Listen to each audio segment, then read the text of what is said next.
तो जैसा कि लास्ट एपिसोड में हमने देखा था, जो वो किंग होती है वो जियानची और जो ये चैन होता है उन दोनों को हरा देती है। और उन दोनों को मार देने के बाद वो बाकी लोगों की तरफ देखते हुए बोलती है कि तुम्हारे दोनों साथी मारे गए, तो क्या अब तुम में से कोई भी फाइट करने के लिए नहीं आएगा।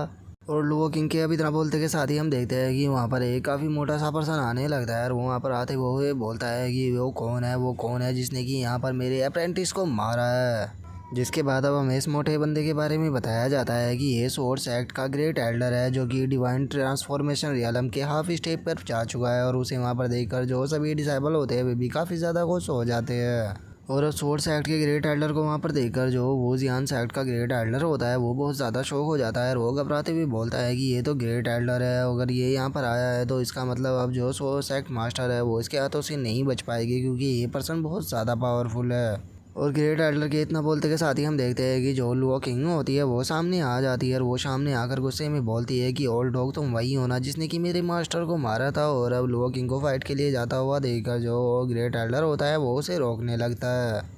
और वहीं जो दूसरी तरफ जो स्वॉर्ड एक्ट का ग्रेट एल्डर होता है वो अपनी स्वॉर्ड को निकालते हुए बोलता है कि मेरे जो लॉर्ड है उन्होंने इस चीज़ के बारे में सोचा ही नहीं कि तुम भी नैरिस स्पिरिट रियलम पर ब्रेक थ्रू कर सकती हो। अगर उन्होंने इस चीज़ के ऊपर ध्यान दिया होता तो यहाँ पर मेरे दोनों डिसाइपल नहीं मारे जाते, लेकिन अब मैं उन दोनों की जान का बदला लेने के लिए तुम्हें यहाँ पर मारूंगा।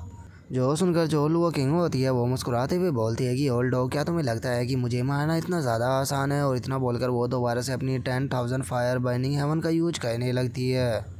और उसके ऐसा करते के साथ ही हम देखते हैं कि जो ग्रेट एल्डर होता है उसके शरीर के अंदर एकदम से आग लगना शुरू हो जाती है, जो देखकर उसे कुछ भी समझ में नहीं आता। और इससे पहले कि वो कुछ कर पाता हम देखते हैं कि उसका पूरा शरीर जलना शुरू हो जाता है।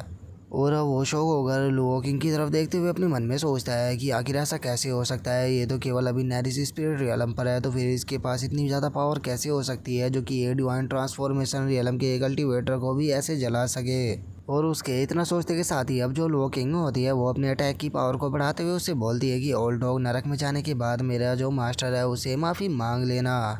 जो सुनकर अब जो सोर्स एक्ट का ग्रेट एल्डर होता है वो मुस्कुराते हुए बोलता है कि क्या तुम्हें सच में लगता है कि मैं इतनी आसानी से मरने वाला हूँ। और अब वो इतना बोलकर अपनी वेपन को निकालकर सीधे लुओ किंग के ऊपर अटैक करते हुए बोलता है कि मरने के लिए तैयार हो जाओ।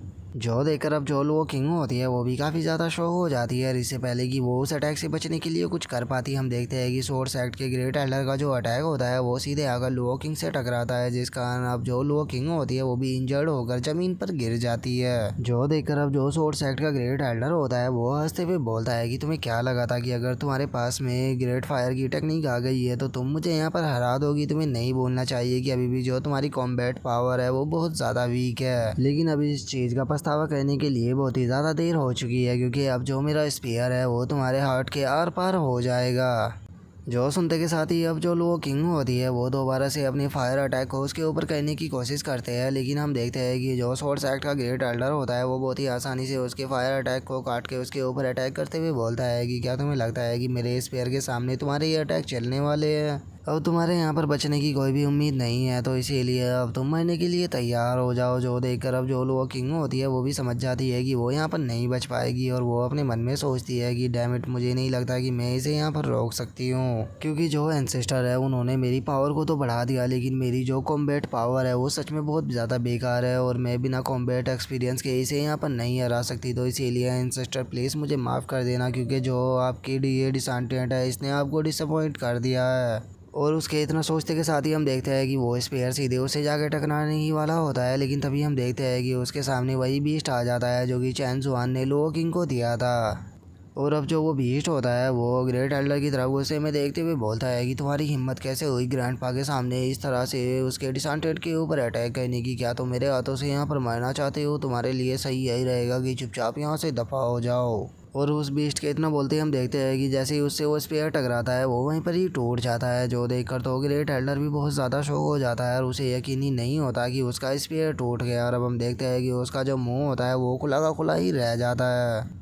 और वहीं दूसरी तरफ जो वो जियान सेक्ट के डिसाइपल होते हैं वे सभी भी बहुत ज़्यादा शौक हो चुके होते हैं और उन्हें अपनी आंखों पर यकीन ही नहीं हो रहा होता है। और हम देखते हैं कि जो अब ग्रेट एल्डर होता है वो गुस्से में बोलता है कि आखिर ऐसा कैसे हो सकता है, एक मामूली सा बीस्ट मेरे जो डायमंड स्पेयर था उसे ऐसे कैसे तोड़ सकता है। जो सुनकर अब जो वो बीस्ट होता है वो गुस्से में ग्रेट एल्डर की तरफ देखते हुए बोलता है कि वैसे तो मैं यहाँ पर कुछ भी नहीं करने वाला था, लेकिन अगर इसे यहाँ पर कुछ भी हो गया और ये बात एंसेस्टर को पता लग गई तो वो मुझे जिंदा ही जो भून कर खा जाएगा, तो इसीलिए मुझे इसे यहाँ पर प्रोटेक्ट करना ही होगा और उसके लिए पहले तुम्हें यहाँ पर मारना होगा।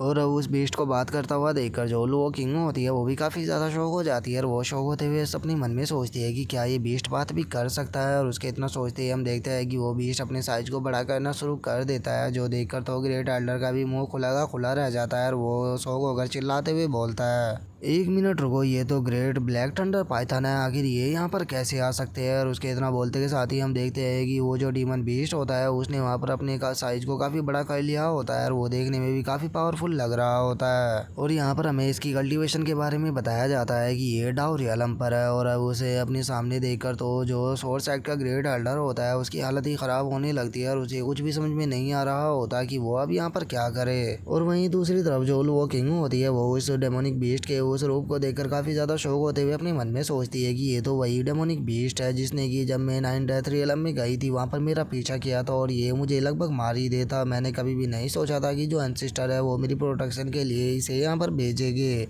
और लोग इनके इतना सोचते के साथ ही अब जो ग्रेट एल्डर होता है वो भी चिल्लाते हुए बोलता है कि आखिर ये ब्लैक थंडर क्रो पाइथन यहाँ पर कैसे आ गया, क्योंकि ये तो बहुत ही ज़्यादा रेयर मॉन्स्टर है। और इतना बोलकर वो अपने मन में सोचता है कि मैंने कभी भी नहीं सोचा था कि जो लुओ किंग है वो अपनी हेल्प के लिए यहाँ पर इतने पावरफुल मॉन्स्टर को लेकर आएगी। और ग्रेट एल्डर के इतना सोचते के साथ ही अब जो सोर्स एक्ट का ग्रेट एल्डर होता है वो रोते हुए बोलता है कि मेरे बड़े बाप प्लीज़ मुझे यहाँ पर मत खाना, क्योंकि मैं मरना नहीं चाहता। अगर आपको भूखी लगी है तो यहाँ पर जो मेरे डिसाइबल है आप उन्हें खा सकते हो, प्लीज़ प्लीज़ प्लीज़ मुझे मत खाना, मुझे यहाँ से जाने दो, मैं इतनी जल्दी मरना नहीं चाहता। जो सुनते के साथ ही अब जो वो डीमन बीस्ट होता है वो भी उसके डिसाइपलों को देखने लगता है और वो उसके डिसाइपलों को देखते हुए बोलता है कि हाँ इनकी बॉडी देखने में इतनी बेकार भी नहीं है। जो सुनकर ग्रेट एल्डर उससे बोलता है कि हाँ ये काफ़ी अच्छे हैं, आप जितने भी खाना चाहो आप खा सकते हो और अगर आपका इनसे पेट भी ना भी भरे तो आप मुझे बता सकते हो, मैं आपके लिए और काफ़ी सारे डिसाइपलों को लेकर आ जाऊँगा। जो सुनकर वो जो डेमोनिक बीस्ट होता है वो उससे बोलता है कि अच्छा अगर ऐसी बात है तो फिर मैं तुम्हारी जान को जिंदा छोड़ सकता हूँ।